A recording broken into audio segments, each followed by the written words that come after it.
My ex-wife cheated me out of everything, but her smug new husband didn't see my comeback coming.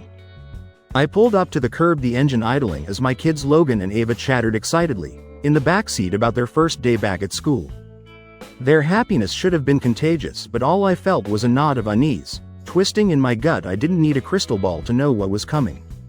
I could already picture her, Natalie, my ex-wife, standing there like a queen, surveying her subjects with Ryan at her side, smug and ready to throw his weight around.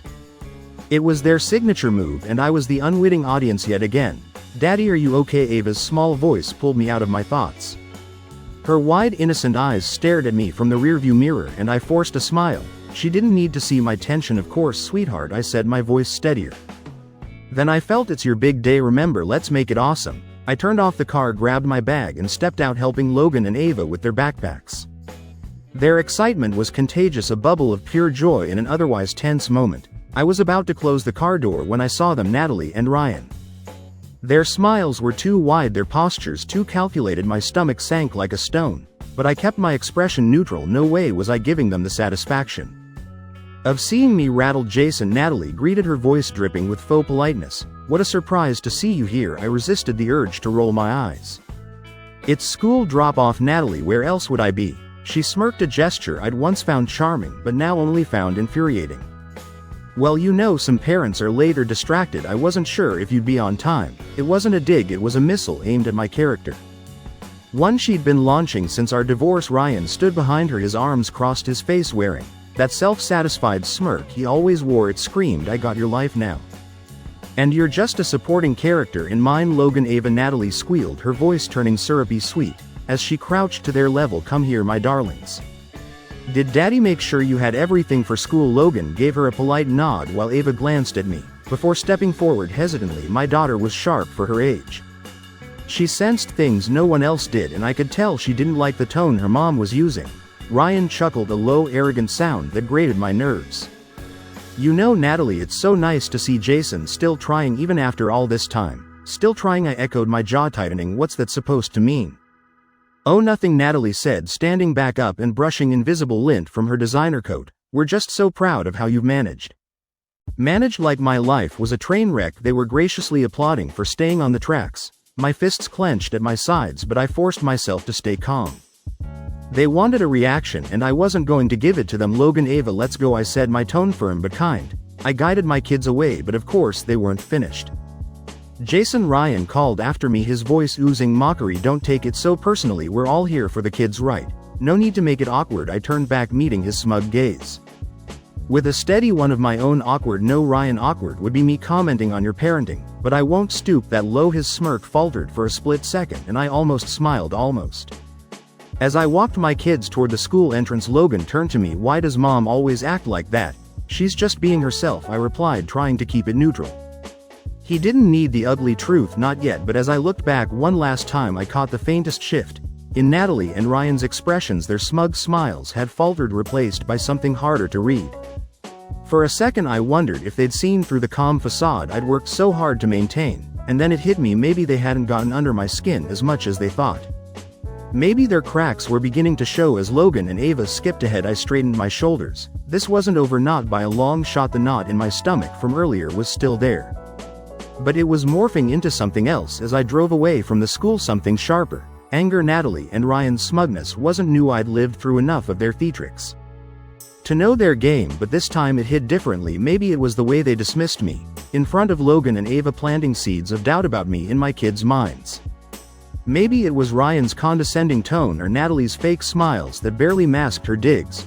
Either way, I wasn't going to let it slide, not anymore. As I pulled into my driveway and killed the engine, I found myself gripping the steering wheel a little too tightly. My knuckles turned white, and for a moment I let the frustration wash over me. Natalie had spent years spinning her narrative, painting me as the barely keeping it together ex-husband. Ryan, her loyal audience, played his part perfectly, chiming in just enough to keep the facade intact. But today, as their smirks faltered, I realized something. They were overplaying their hand. I wasn't the man they thought I was anymore. I stepped out of the car and walked into the house, the familiar creak of the front door grounding me.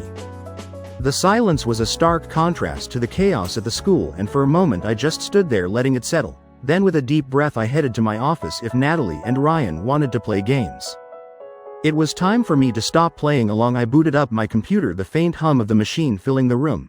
As I sat down, this wasn't a moment for blind anger. I needed to be strategic. Calm, collected, and prepared. My fingers hovered over the keyboard for a moment before I started typing. I began going through every detail of my business, the numbers, the contracts, the upcoming deals. I wasn't looking for problems, I was looking for solutions, leverage, anything to fortify my position, and there it was, the numbers. They didn't just look good, they looked exceptional. Better than even I had realized. In the past 6 months, I'd secured 2 major contracts that were now yielding steady returns. On top of that, an email from my accountant confirmed an upcoming meeting with a potential investor, a meeting that, if successful, would turn everything around. A grin crept onto my face. Maybe Natalie and Ryan had assumed I was still struggling, clinging to the remnants of my post-divorce life. But they didn't know the full story. They didn't know that I'd been rebuilding brick by brick. While they were busy living in their bubble of self-satisfaction, the truth was I wasn't just surviving, I was thriving. And soon they were going to see it for themselves. I leaned back in my chair, the pieces of a plan starting to form in my mind. The investor meeting was in 2 weeks, and if it went the way I expected, it would solidify everything. I'd not only save my company but also position it as a contender in a highly competitive market. That wasn't just a win, it was a statement. A statement that I was far from the managed man Natalie had smugly described. A soft knock on the door broke my focus. Daddy. Ava's voice was tentative. I turned to see her standing in the doorway, her backpack still slung over one shoulder. Ava, what's up? Shouldn't you be at school? She gave me a sheepish smile. I forgot my lunch. Mommy said she packed it, but it wasn't in my bag. Of course. I walked over and crouched to her level. No worries, sweetheart, I'll make you a new one. Let's get you back to school. As I prepared her lunch and drove her back, I thought about the incident. At the drop-off line, Natalie's little oversight wasn't a surprise, it was a pattern of carelessness masked by her constant need to appear perfect. But perfection was a fragile thing, and the cracks were beginning to show. When we arrived back at school, I caught sight of Natalie and Ryan talking to another couple by the entrance. Their laughter echoed across the lot. But I saw the way Natalie's eyes darted to me as I walked Ava toward her class. She tried to cover it with a smile, but I didn't miss the flicker of discomfort. Good, let her wonder. Let them both wonder. As I walked back to the car, I felt something I hadn't in a long time: control. For years Natalie had dictated the narrative and I'd let her, but now I wasn't just reacting to her games. I was creating my own, and this time I wasn't playing to survive, I was playing to win. The drive back from Ava's school was calm, at least on the surface. The radio hummed quietly in the background, a soothing melody that should have eased my nerves, but my mind was elsewhere. Turning over Ryan's smug comment about buying out my company. Buying me out, was that their big play? The thought made me tighten my grip on the steering wheel. For 4 years I'd worked tirelessly to build my business, from the ground up, sacrificing nights, weekends, and so much more. And now my ex-wife and her glorified sidekick thought they could swoop in and take it all. It was laughable and infuriating, but mostly laughable. When I got home, I headed straight to my office again. If they were serious, I needed to know the specifics. What was their angle? How deep did this go? I logged into my business account, scanning through the latest updates, but everything seemed normal at first glance. My contracts were solid, my cash flow was steady, and the investor meeting was set. But Ryan's comment lingered in my mind like a splinter. I leaned back, staring at the ceiling. Then it hit me. This wasn't just about the business. Ryan and Natalie had never hidden their disdain for me. This was personal, a calculated attempt to undermine me, to reduce me to the shadow of the man I'd become. And the worst part, they thought I wouldn't see it coming. Think again, I muttered, sitting forward and typing Ryan's name into a database I used to track business registrations and investments. It wasn't long before something popped up, a series of limited liability companies connected to Ryan. Most were small, insignificant ventures, but one caught my eye, a newly registered company with a vague description about consulting and acquisitions. My stomach twisted. Consulting and acquisitions. It was clear as day what their plan was. Ryan had likely been sniffing around my industry, trying to find cracks, weaknesses, any point of entry to make a bid for my company. The arrogance of it all, thinking they could outmaneuver me. They didn't even realize they were playing with fire. But what I found next wiped away any trace of humor I'd felt about their antics. An email buried in my spam folder caught my attention, flagged as urgent. It was from a mutual connection, a vendor I'd worked with for years. The message was short but packed a punch. Jason, I've been approached by someone claiming to represent your company. They're asking for details about your upcoming projects. Thought you should know. My jaw tightened. Ryan, there was no doubt in my mind it was him. He'd been fishing for insider information, trying to get ahead of me by any means necessary. This wasn't just underhanded, it was illegal. I immediately replied to the vendor thanking them for the heads up, and asking them to forward me any further correspondence. Then I picked up my phone and called my accountant. "Hey, I need you to run a quick audit," I said, keeping my voice calm. Despite the storm brewing inside me, specifically look for any unusual requests for financial data or project details in the past 6 months. "Got it," they replied. "Everything okay?" "Not yet," I said, "but it will be." The call ended and I leaned back in my chair, rubbing my temples. So that was their plan: spread just enough misinformation to make my business look vulnerable, then swoop in with an offer to save it. It was conniving, sure, but also reckless. They'd underestimated me, and I wasn't about to let them off easy. By the time Dean got home, I'd gathered enough evidence to confirm my suspicions. As much as I hated to admit it, Natalie and Ryan weren't just playing games. They were launching an attack, but what they didn't realize was that I'd already begun building my defenses. As I explained the situation to Dean, his usual laid-back demeanor shifted. He listened intently, his brow furrowed. When I finished, he let out a low whistle. "So they're trying to take over your company?" "Not just the company," I said, my voice hardening. "They're trying to discredit me. To make me look weak, like I can't hold it together." Dean's jaw clenched. "That's low even for Natalie." "Yeah, well, it's not going to work," I said. "They think they've got me cornered, but they don't know what I've got planned." Dean nodded, his hand resting on my shoulder. "Whatever you need, I'm here." That simple statement grounded me. For years I'd fought these battles on my own, but now I had someone in my corner. Someone who believed in me, not the version Natalie had crafted in her stories. The next morning I made a few calls, starting with my lawyer. "I need you to look into something," I said discreetly. "There's a chance someone's been fishing for information on my company." As the wheels began to turn, I felt a sense of clarity. Ryan and Natalie thought they were a step ahead, but they didn't realize they'd tipped their hand too early.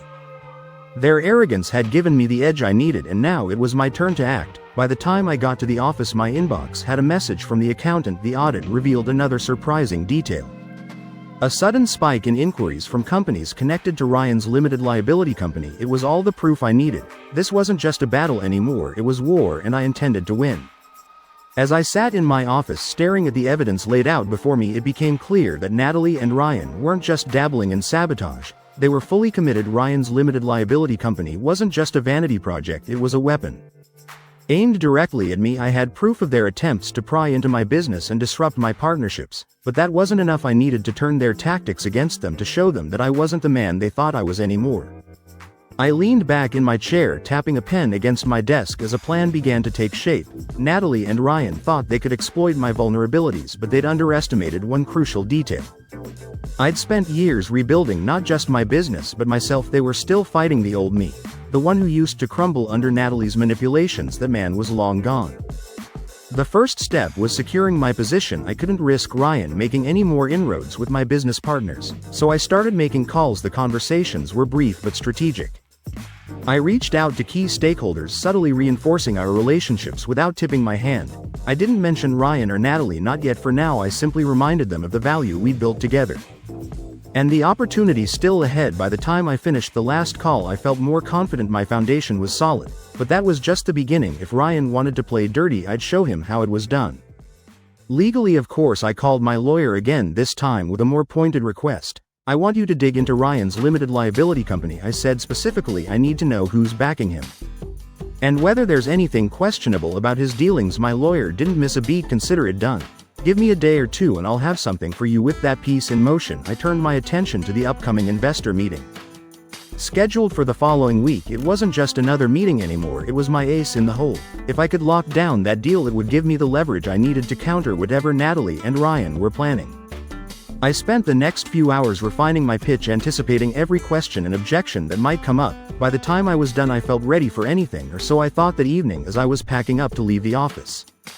My phone buzzed with a new email. The sender's name stopped me cold. One of my top clients. My stomach tightened as I opened the message, expecting bad news, and sure enough, it was worse than I'd imagined. The client was pulling out of a major contract, citing concerns about the stability of my business. The wording was vague, but the implication was clear. Ryan's meddling was already starting to take effect. I sat there for a moment, the weight of the setback pressing down on me, but then something shifted. The old me might have panicked, spiraling into self-doubt and fear. Not this time. I wasn't going to let Ryan or Natalie see me falter. If anything, this only fueled my resolve. I picked up the phone and called the client directly. "I just got your email," I said, keeping my tone calm and professional. "I'd like to address any concerns you have about our partnership." The client hesitated, clearly uncomfortable. Jason, it's not personal, we've just been hearing things. Rumors about financial instability, potential buyouts, it's enough to make us reconsider. Rumors, I repeated, my jaw tightening. I understand, but I want to assure you those rumors are just that, rumors. My company is in a stronger position than ever, and I can provide you with any documentation you need to confirm that. The client seemed to soften. If you can back that up, we might be willing to reconsider. I'll have everything to you by tomorrow morning, I promised, and if you have any other concerns, don't hesitate to reach out directly. Transparency is important to me. By the time the call ended, I felt a small sense of relief. The contract wasn't lost, not yet, but it was a reminder that Ryan's tactics weren't just annoying, they were dangerous. If I didn't act quickly, he could cause real damage. The next morning, my lawyer called with an update. You were right to dig into Ryan's limited liability company, he said. There's something interesting here. Several of his backers have questionable reputations, and at least one is involved in a pending legal dispute. I felt a spark of satisfaction. Anything we can use potentially, it's enough to raise red flags. Especially if he's trying to position himself as a legitimate player in your industry. Good, I said, a plan forming in my mind. Let's compile everything. I have a feeling it's going to come in handy. As I hung up, I realized that Ryan's arrogance might be his greatest weakness. He'd overreached, assuming I wouldn't fight back, but now I had the tools to not only defend myself but to put him on the defensive. I spent the rest of the day preparing, finalizing documents for the investor meeting, reinforcing client relationships, and working with my lawyer to build a case against Ryan's interference. By the time I went to bed that night, I felt something I hadn't in a long time: control. Natalie and Ryan had underestimated me, and soon they were going to regret it. I've always believed in staying one step ahead. It's not just a mantra, it's survival. And now, as I sat at my desk with evidence of Ryan and Natalie's schemes spread out before me, that belief was more important than ever. They'd been poking at the edges of my life, trying to find weak spots. What they didn't realize was that the harder they pushed, the stronger my resolve became. Ryan thought he could quietly infiltrate my business circles and unravel my reputation. Natalie thought she could stand smugly by acting like the queen of the chessboard, but this wasn't their game anymore, it was mine. The first order of business was solidifying my relationships. Ryan's antics had stirred up doubts among my clients, so I made it my mission to extinguish those flames. Before they turned into a wildfire, I reached out to each of them personally. These weren't quick phone calls or emails. I scheduled video meetings, walking them through every detail of my company's financials. I laid out projections, highlighted successes, and answered every question with unflinching honesty. It was exhausting, but it worked. By the time I finished the last meeting, the feedback was unanimous. My clients were back on board. Ryan's whispers weren't enough to sway them once they'd seen the truth. That was one fire extinguished, but I wasn't just playing defense, I was ready to strike back. I began leveraging my network to quietly gather information about Ryan. He was new to the industry, and his bold moves had ruffled more feathers than he realized. People were talking, and the stories weren't flattering. One connection, a mutual vendor, told me about an unpaid invoice Ryan had conveniently forgotten to settle. Another mentioned an aggressive pitch Ryan had made to one of their clients, promising services he couldn't possibly deliver. The picture was becoming clearer. Ryan wasn't just reckless, he was sloppy. I compiled every piece of intel into a growing file, but I wasn't ready to act on it yet. Timing was everything, and I needed to wait until I could deliver a blow that would really hurt. While I was busy shoring up my defenses, Ryan was doubling down on his efforts. The next move came in the form of an anonymous article published online. The piece was poorly written, but its intentions were clear. It painted me as a struggling businessman desperate to keep my company afloat. It hinted at financial instability and cast doubt on my leadership abilities. I could see Ryan's fingerprints all over it. Subtlety wasn't his strong suit. Instead of reacting immediately, I forwarded the article to my lawyer. We need to trace this, I told him. Find out who's behind it. He chuckled darkly. I've already got a few ideas, I'll get back to you. While my lawyer worked on that, I focused on the upcoming investor meeting. If I could secure their backing, it would be the final piece I needed to cement my position. The deal wasn't just about money, it was about sending a message to everyone watching. But as the meeting approached, I couldn't shake the feeling that Ryan wasn't finished. He was like a dog with a bone, unwilling to let go until he'd torn everything apart. That suspicion was confirmed when I received another email, this time from an old colleague. He'd been approached by Ryan, who was fishing for information about my past projects. The audacity was almost impressive. I responded with a simple message: thanks for the heads up, let me know if he contacts you again. It wasn't much, but it was enough to plant a seed of doubt in Ryan's mind. He wouldn't know who was loyal to me and who wasn't. It was a subtle move, but one that I hoped would make him hesitate. By the end of the week I felt more prepared than ever. My lawyer had traced the article back to a public relations firm. Ryan had hired a firm with a questionable reputation of its own. That was the final nail in the coffin. Ryan thought he was building momentum, but in reality he was stacking a house of cards. And when it fell, it wouldn't just collapse, it would implode. Before I called it a night, I sat down and wrote an email to my team. I didn't go into specifics about Ryan or Natalie, but I reminded them of our mission, our strengths, and the values that had gotten us this far. This company was built on resilience, I wrote. No matter what challenges we face, we will rise above them. Thank you for your hard work and dedication. I couldn't do this without you. When I hit send, I felt a flicker of pride. They might try to tear me down, but they'd never take away what I'd built. As I locked up for the night, I couldn't help but smile. Natalie and Ryan thought they were playing chess, but they didn't realize I was playing a different game entirely. The pieces were in place. Now all I had to do was wait for the perfect moment to strike. The investor meeting was set for noon, and I arrived an hour early, not because I was nervous, I was prepared, but because I wanted to own the room before anyone else even stepped in. Control the setting, control the narrative. That's something Natalie never understood. She'd always tried to dominate with theatrics, thinking the loudest voice won, but me, I'd learned to play the long game. I set up my materials, reviewed my presentation, and rehearsed my responses to potential questions. By the time the investors started arriving, the room felt like mine. When they walked in, I greeted them with confidence. Handshakes, eye contact, the whole 9 yards. The stakes were high, and I needed them to feel that I wasn't just ready for this deal. I was thriving because of it. Jason, good to see you, one of them, Mr. Carter, said. As he settled into a chair. Heard some buzz about your company recently. Good things.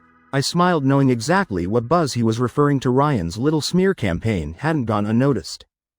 But it also backfired. The investors weren't just interested, they were curious. People love a good redemption story, and Ryan had unknowingly painted me as the underdog. Well, Mr. Carter, one replied, my tone measured. I think you'll find the reality even better than the rumors. The presentation went better than I could have hoped. I walked them through every facet of my business. Revenue growth, market projections, and the key partnerships I'd secured. They asked tough questions, but I was ready. By the end, there wasn't a single ounce of doubt left in the room. Jason, another investor, said, leaning forward. This is impressive. I've seen a lot of pitches, but this feels solid. I'm in. The others nodded in agreement, and just like that, the deal was sealed. As they left, I shook each of their hands, feeling a weight lift off my shoulders. This was more than just a win, it was validation. But I wasn't done yet. As I left the conference room, my phone buzzed. It was a text from my lawyer. Got the full details on Ryan. Call me when you're ready. Perfect timing. I stepped outside into the crisp afternoon air and made the call. My lawyer didn't waste time. Ryan's limited liability company is a disaster, he said. He's taken on more debt than he can handle, and his backers are starting to pull out. He's also made some legal missteps, nothing major yet, but enough to damage his credibility if it gets out. Exactly what I needed to hear, I said, already forming a plan. The next step was a parent-teacher association meeting at Logan and Ava's school that evening. Normally I would have skipped it, but this time I had a reason to show up. Ryan and Natalie would be there, no doubt, expecting me to slink into the background like always. They didn't know I had a bombshell waiting for them. When I arrived, the room was buzzing with small talk. Parents exchanged pleasantries, teachers shuffled papers, and the principal tried to herd everyone into their seats. I spotted Natalie and Ryan near the front, laughing with another couple. Their smugness was palpable. And for a moment I let myself enjoy the anticipation of what was about to happen. I waited until the principal finished her announcements, then raised my hand to speak. I'd like to take a moment to share some exciting news, I said, standing up. All eyes turned to me, including Natalie's. Her smile faltered slightly, but she quickly recovered. Glancing at Ryan, I recently closed a major investment deal for my company. I continued, keeping my tone steady and confident. It's a partnership that not only secures our future but positions us for significant growth in the coming years. There was polite applause, but the real reaction was in Natalie and Ryan's faces. Natalie's smile froze, her eyes darting to Ryan for reassurance. Ryan, meanwhile, looked like he'd swallowed a lemon.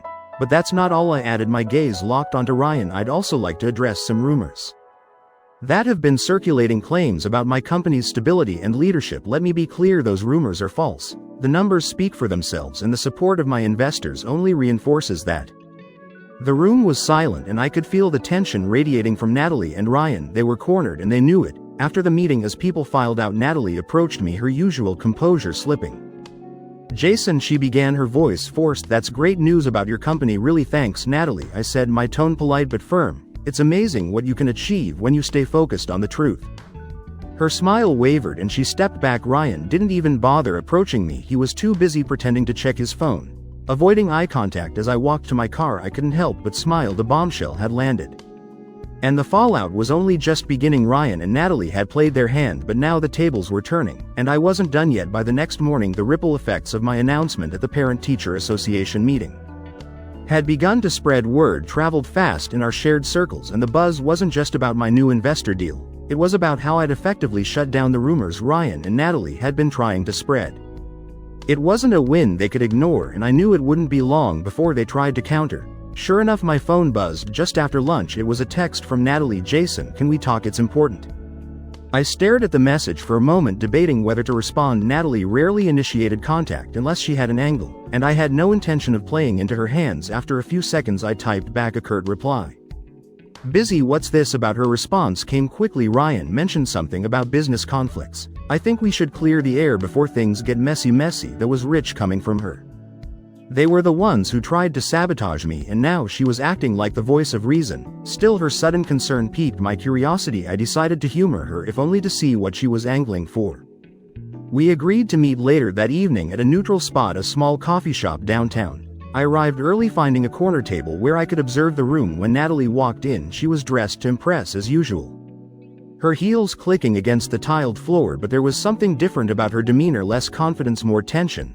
"Jason," she said, sliding into the seat across from me. "Thanks for meeting me." I nodded, keeping my expression neutral. "What's this about?" Natalie, she hesitated, glancing around as if to make sure no one was listening. "Look, I know things have been tense lately. Ryan might have overstepped, and I don't want it to escalate." "Overstepped?" I repeated, my tone even. "Natalie, he didn't just overstep, he tried to undermine my business, spread false rumors and poach my clients. That's not overstepping, it's deliberate sabotage." Her face flushed, but she quickly composed herself. "Ryan can be impulsive. He thought he was helping us secure opportunities. It wasn't personal." "Not personal." I leaned forward, my voice steady but firm. "He used my name, my reputation, to push his agenda. It doesn't get more personal than that." Natalie fidgeted with her coffee cup, avoiding my gaze. For a moment I thought she might actually apologize, but instead she switched tactics. "Look, I didn't know the full extent of what he was doing, I swear. But if you're willing to let this go, I'll make sure he backs off." I almost laughed. "Let it go, Natalie.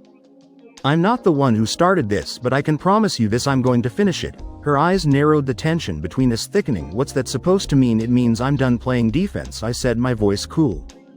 "You and Ryan made a mistake thinking I'd just roll over. I've already gathered enough evidence to prove his interference, and if you keep pushing, I won't hesitate to take it public." Natalie's jaw tightened, and for the first time I saw real fear in her eyes. "Jason, think about the kids. Do you really want to drag this out?" "The kids," I said sharply, "are the only reason. I'm not dragging you both through the mud already. But don't mistake my restraint for weakness." The conversation ended soon after, with Natalie storming out of the coffee shop. I stayed behind for a few minutes, finishing my drink and letting the adrenaline settle. She'd come expecting to manipulate me to talk her way out of the mess she and Ryan had created. Instead, she walked away empty-handed. But this wasn't just about Natalie anymore. Ryan was the real problem, and I had no intention of giving him the same courtesy. That night I called my lawyer. "Alex, it's time," I said, my tone resolute. "I want to move forward with exposing Ryan's actions." Alex didn't hesitate. "I've already drafted the initial documents. We'll start by alerting his backers and business partners about his unethical practices. Once that's in motion, we can escalate if necessary." "Perfect," I said. "Let's make sure this sticks." Over the next few days, Alex and I worked tirelessly to execute our plan. We reached out to Ryan's backers, providing them with evidence of his shady dealings and legal missteps. The response was immediate. Several of them pulled their support, citing concerns about his credibility. Meanwhile, I reached out to key figures in our shared network, quietly sharing the truth about Ryan's attempts to sabotage me. It didn't take long for the word to spread.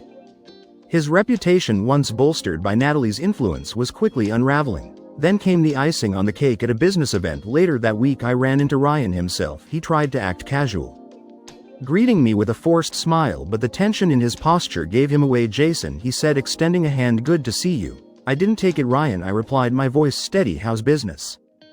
His smile faltered, but he quickly recovered. "Busy is always good to hear," I said. "Though I imagine it's harder to stay busy without certain backers, isn't it?" The color drained from his face, and for a moment he just stood there speechless. Then, without another word, he turned and walked away. As I watched him leave, a sense of satisfaction settled over me. The tables had turned, And for the first time in years I felt like I was in control. Ryan and Natalie had underestimated me, and now they were paying the price, but this wasn't the end, not yet. The silence was the first thing I noticed. The calls, the emails, the constant whispers that had been buzzing around my business just stopped. At first I thought it was the calm before another storm, but the truth was simpler. Ryan's world was starting to collapse. Word of his shady dealings had spread like wildfire. Alex had executed the plan, flawlessly delivering the damning evidence to Ryan's backers, partners, and even his prospective clients. One by one they started distancing themselves. At first it was subtle, quiet withdrawals of support, a few cancelled meetings. Then it turned public. A major backer issued a statement about re-evaluating their relationship with Ryan's limited liability company. Which was business speak for "we're out." I didn't gloat. Okay, maybe I did, a little quietly to myself.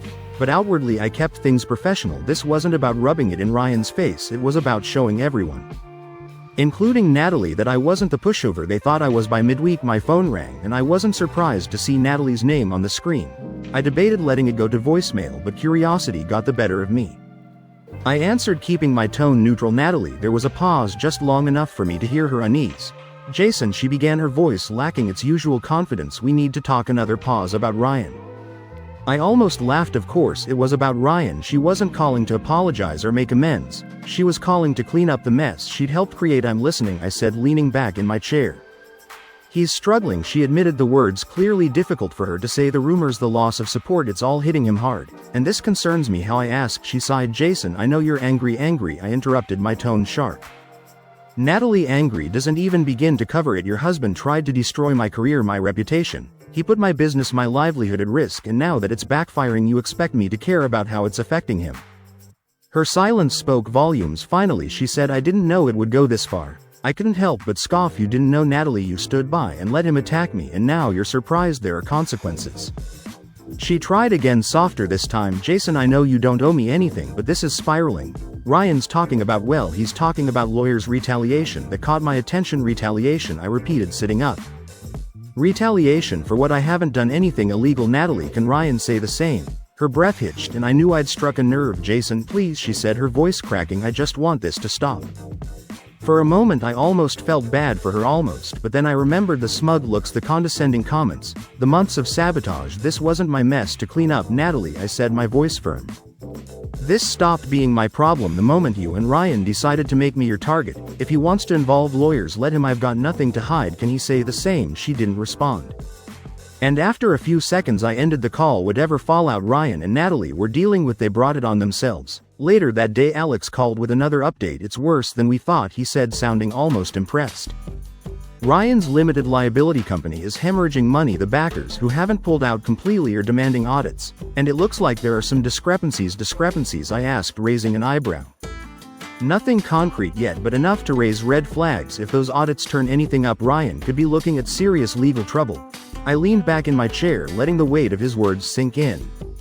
Ryan wasn't just losing his reputation, he was on the verge of losing everything. "Keep me posted," I said. "I have a feeling this is far from over." Over the next few days the fallout continued. Ryan's limited liability company was effectively dead in the water. And Natalie's attempts to smooth things over only made matters worse. At one point I heard through the grapevine that she tried to set up a meeting with one of Ryan's former backers, only to be turned away at the door. And then, just when I thought things couldn't get more chaotic, I received an unexpected email. It was from Ryan. The subject line was simple: "Let's talk." I stared at the screen for a long time, debating whether to open it. Eventually curiosity won out. The message was short and to the point. "Jason, I think we've both made mistakes. Let's sit down and work this out like adults. Name the time and place." "Mistakes?" That was rich. I debated ignoring it. But something told me this was an opportunity I couldn't pass up. Ryan had been cornered and now he wanted to talk. Fine, I'd let him talk, but this time I'd be the one calling the shots. When I agreed to meet Ryan, I made sure it was on my terms, a neutral location, no lawyers, no Natalie. Just the two of us face to face. If he thought he could bluff his way out of this, he was about to learn just how much the tables had turned. We met at a quiet restaurant downtown, one I'd picked specifically because it didn't suit Ryan's usual flair for drama. When I arrived he was already there, sitting stiffly in a corner booth. He looked different. His usually confident posture was slouched, his suit wrinkled in a way that screamed desperation. The man who once walked into every room as though he owned it now seemed like a shadow of himself. "Jason," he said as I approached, standing to shake my hand. His grip was weak. I didn't bother pretending to smile. Ryan, I replied, sliding into the seat across from him. Let's get to it. He cleared his throat, obviously thrown by my directness. Look, I think we both know this situation has gotten out of hand. Mistakes were made on both sides, and I think it's time we de-escalate. I raised an eyebrow. To escalate? You mean after you spent months trying to sabotage my business, after you dragged my name through the mud and tried to turn my clients against me, now you want to de-escalate? He flinched but recovered quickly. Jason, come on, you've made your point. The investors have pulled out, my backers are gone, and my limited liability company is dead in the water. I get it, you've won. There it was, the admission I'd been waiting for. This isn't about winning, Ryan, I said, my tone cold. This is about accountability. You didn't just come after me, you came after my livelihood, my family. You thought you could ruin me, and now you're asking for a truce. You're lucky I haven't taken this to court. His jaw tightened, and for a moment the old Ryan resurfaced, the arrogant, conniving man who thought he could outsmart anyone. But it was fleeting. He knew he didn't have the upper hand anymore. What do you want? He asked, his voice strained. I want you to own up to what you've done, I said, publicly admit to the lies, the sabotage, all of it. I want a written statement sent to every client, every backer, and every partner you've misled, and I want you to stay out of my business permanently. Ryan's face darkened, but he nodded slowly. Fine. And one more thing, I added, leaning forward, if you ever try to come after me again, personally or professionally, I won't just defend myself, I'll bury you. He didn't respond, just stared at me with a mix of resentment and defeat. Eventually, he nodded again. You'll have your statement by the end of the week. Good, I said, standing. Then we're done here. I didn't wait for a goodbye. The fallout from Ryan's confession was swift and brutal. Once his statement went public, his remaining credibility vanished. His former backers distanced themselves completely, and word spread quickly through our industry. Natalie, who had spent years building her image as the perfect wife and business partner, suddenly found herself alone on a sinking ship. For me, it wasn't just a victory, it was closure. After years of enduring their games and manipulation, I was finally free to focus on my kids, my business, and the life I'd worked so hard to rebuild. Logan and Ava were the ones who noticed the change first. They didn't fully understand what had happened, but they could sense the difference in me. The tension I'd carried for so long was gone, replaced by a calm certainty that things were finally as they should be. One evening, as we sat around the dinner table, Ava looked up at me and asked, Daddy, why are you smiling so much these days? I laughed, ruffling her hair. Because things are finally good, sweetheart, and they're only going to get better. Dean, sitting across from me, raised his glass in a silent toast. His unwavering support had been my anchor through all of this, and I couldn't have done it without him. He smiled at me, his eyes filled with pride. You did it, Jason. You took back your life. Not just mine, I said, glancing at Logan and Ava. Ours. In the days that followed, life began to settle into a new normal. My business thrived, my relationships strengthened, and the shadow of Ryan and Natalie slowly faded into the background. They'd underestimated me, but more importantly, they'd underestimated what I was fighting for: my family, my integrity, my future. On a quiet Saturday afternoon, as I watched Logan and Ava play in the backyard, I realized something profound. Winning wasn't just about defeating them, it was about reclaiming my peace, my purpose, and my pride. And I had done exactly that.